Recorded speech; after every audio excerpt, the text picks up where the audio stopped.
Yo creo que estamos viviendo momentos verdaderamente extraordinarios. Estamos empezando a ver cosas. Yo he visto cosas que nunca pensé llegar a ver. El otro día en el Zócalo, un muchacho tenía una manta, una pinta que decía: Ibero aguanta, la UNAM se levanta.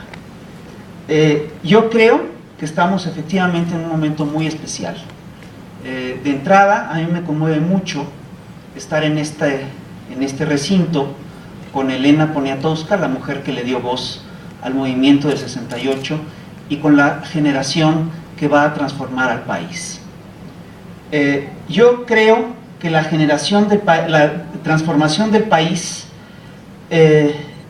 no solamente es posible, sino que es necesaria y que es indispensable. Y me voy a permitir esbozarles 3 razones fundamentales que nos obligan efectivamente a tomarnos muy en serio esta tarea y a echarla a andar con todas nuestras ganas. La primera, voy a dar 3 razones para impulsar el cambio verdadero y para votar por Andrés Manuel López Obrador y para militar activamente en la transformación del país. La primera razón es el proyecto económico que tenemos funcionando hoy en día. La segunda razón es el proyecto de seguridad pública que tenemos enfrente, los proyectos de seguridad pública que manejan los diversos candidatos. Y la tercera razón de fondo es el propio candidato. A mí sí me preocuparía muchísimo tener como presidente a Enrique Peña Nieto. El tema del proyecto económico es muy grave, es decir, la Constitución Política de México todavía protege los intereses de los diversos sectores del país.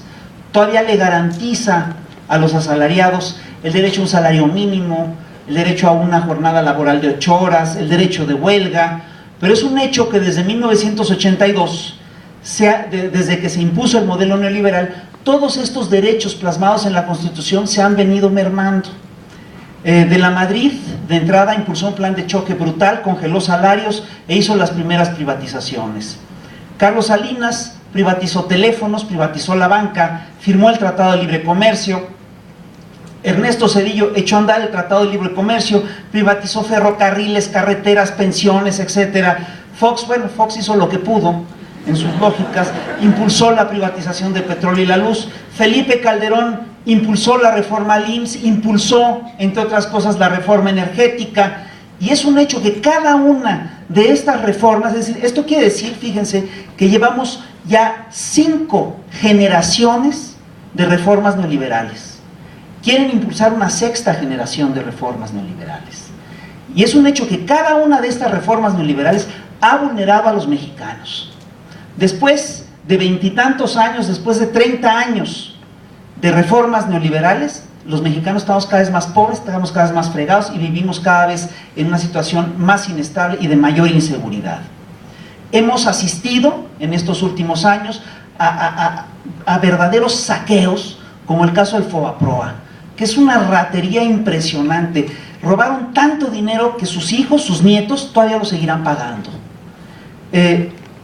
Hoy México es uno de los países con mayor desigualdad del planeta. Tenemos que 11 de los empresarios más ricos del planeta son mexicanos y tenemos que, según Volvinic, arriba de 52 millones de mexicanos viven en pobreza y según otros datos son arriba de 60 y tantos mexicanos los que viven en pobreza. Además, el sistema neoliberal tampoco garantiza la estabilidad. Hemos vivido saqueos tras saqueos, hemos vivido un crecimiento muy pobre y hemos ido de crisis en crisis.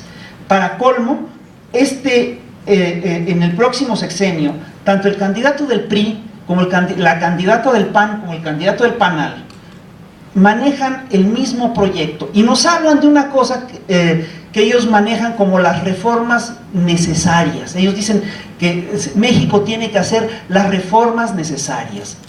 El problema, creo yo, es que las reformas que ellos plantean son reformas necesarias para que siga el saqueo.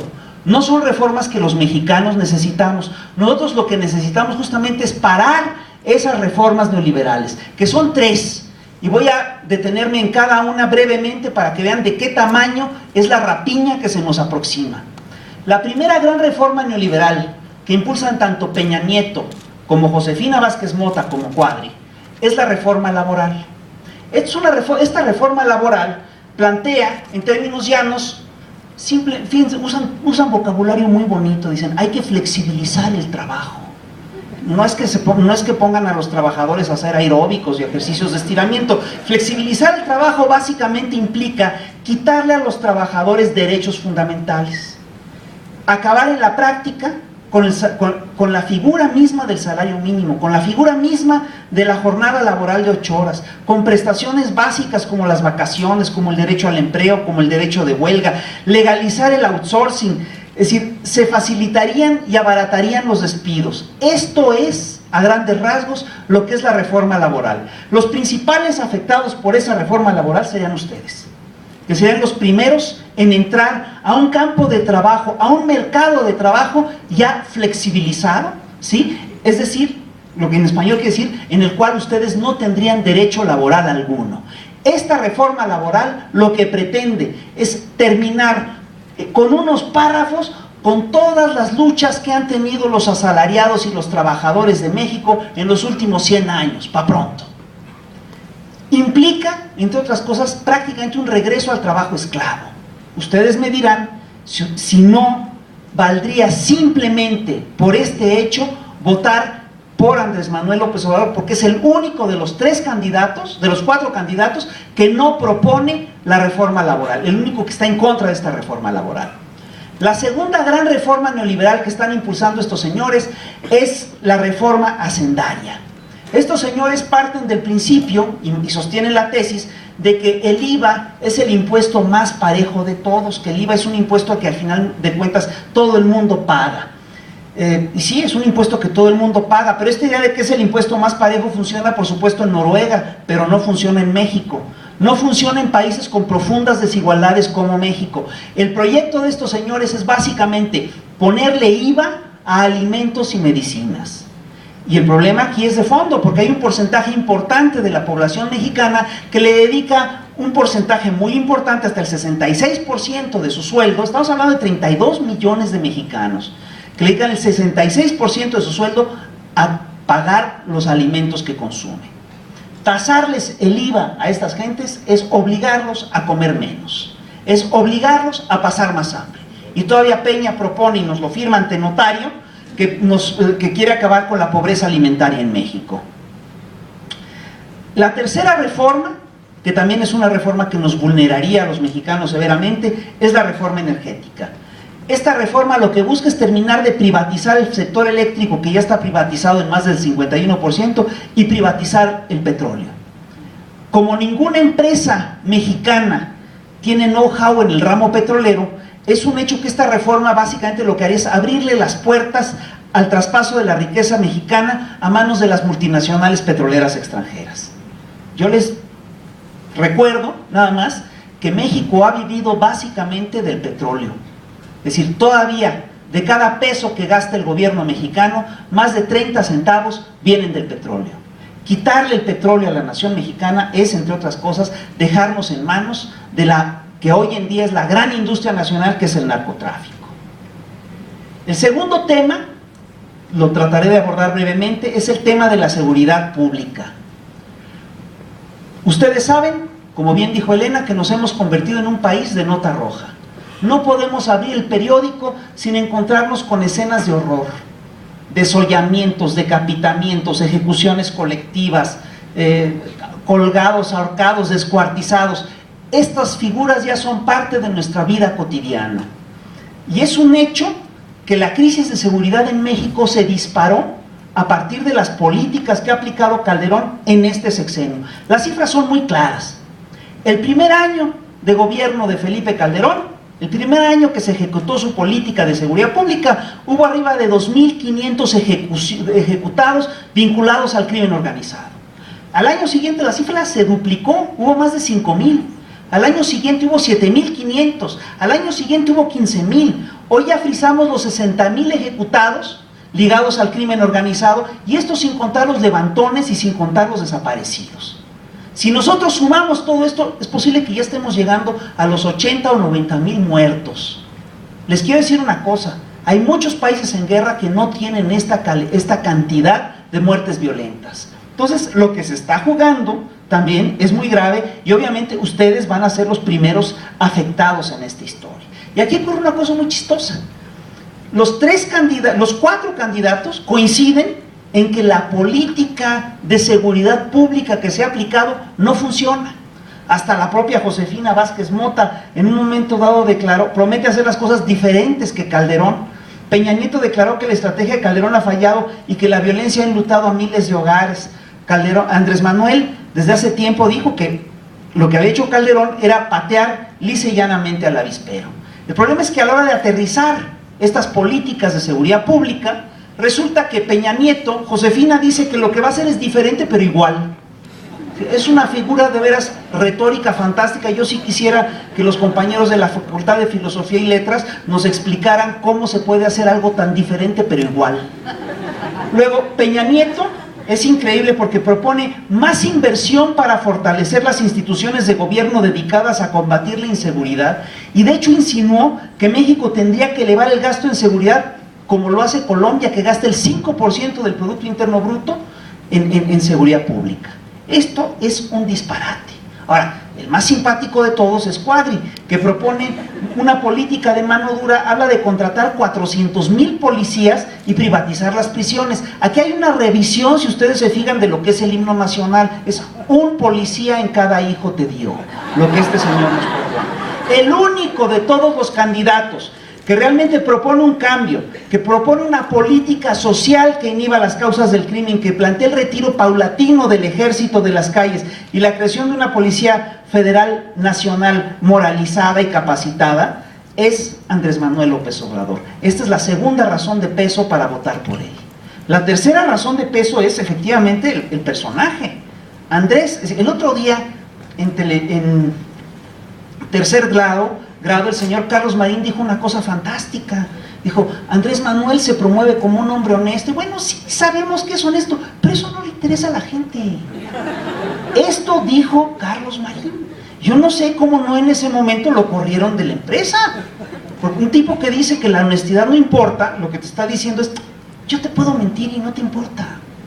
Lo que está diciendo es muy grave. Y el tema de fondo es que Andrés es un hombre honesto. En cambio, Peña Nieto nos tiene que prometer que nos firman las cosas ante notario para que le tengamos que creer. Pero ahí hay un problema de fondo. Si una gente tiene credibilidad, con su palabra me basta.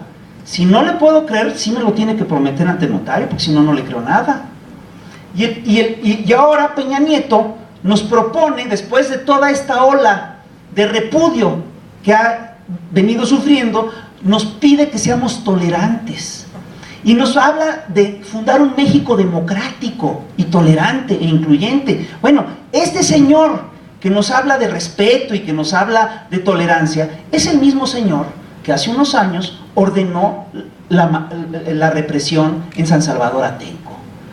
Es decir, hay que recordar lo que pasó en Atenco, no es cualquier cosa, y este señor es el que se hizo responsable de la represión en Atenco. Lo que pasó en Atenco fue brutal. Es decir, el 3 de mayo, es decir, ustedes saben cuál es la historia de Atenco.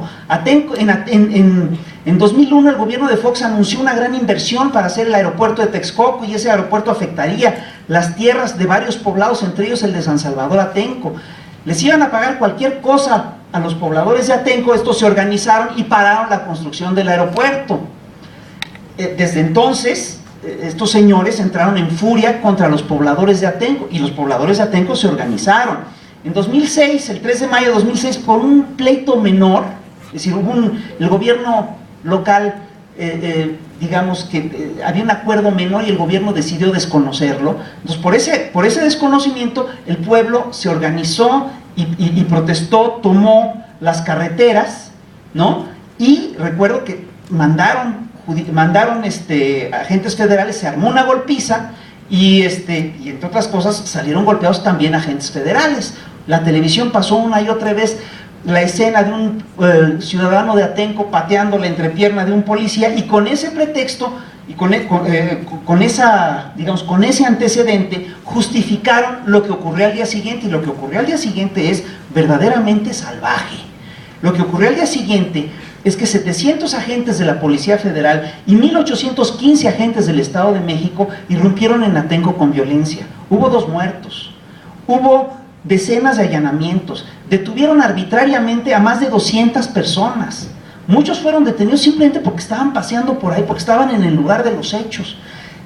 Muchos fueron torturados, fueron humillados, fueron acusados de delitos que no cometieron. En el traslado, que duró horas, hubo abusos contra los detenidos. 47 mujeres sufrieron abuso sexual, entre ellos 5 mujeres que no eran mexicanas. Los dirigentes del Frente de Defensa de la Tierra fueron acusadas de secuestro equiparado, los encerraron en Almoloya y les impusieron penas de hasta 75 años de prisión. Después se las tuvieron que conmutar. Los abusos de Atenco, ojo, no fueron incidentes aislados, fueron parte de una política de Estado. Y yo quiero nada más recordar que el señor Enrique Peña Nieto, que hoy nos ofrece paz y tranquilidad, dijo recientemente en la Ibero, y esto es parte de lo que provocó las protestas contra él, dijo, cito textualmente, dijo, tomé la decisión de emplear el uso de la fuerza pública para restablecer el orden y la paz en Atenco. Lamentablemente hubo incidentes que fueron debidamente sancionados y los responsables de los hechos fueron consignados ante el Poder Judicial. Es decir, la represión masiva de un pueblo no es un incidente, es parte de una política terrorista de Estado. Y cuando dice que los incidentes fueron debidamente sancionados, el señor miente. Es un hecho que el gobierno del Estado de México encubrió una y otra vez a los responsables de las violaciones. Y no solo eso, es decir, al final de cuentas solo hubo un agente consignado y lo liberaron, le pusieron una multa X y después el juez dictaminó que ni la tenía que pagar. Pues, perdónenme, que a mí venga Peña Nieto a pedirme democracia, a decirme que él es un demócrata, a mí no me engaña, ni aunque me lo ponga ante notario. No podemos permitir que continúe el mismo proyecto económico que ha venido depredando a nuestras familias a lo largo de 30 años. No podemos permitir que se perpetúe la política de seguridad pública genocida que ha manejado Calderón. Y no podemos permitir que llegue un analfabeta funcional como Enrique Peña Nieto a la presidencia de la República, porque además es un represor. Y es todo lo que les quiero decir. Les quiero sí pedir que no solamente voten, sino que nos ayuden a promover el voto, que nos ayuden a convencer cada uno por 5 gentes, a convencerlos de que vayan a votar, porque esta elección la tenemos que ganar, la podemos ganar y la tenemos que ganar. Es todo, muchas gracias.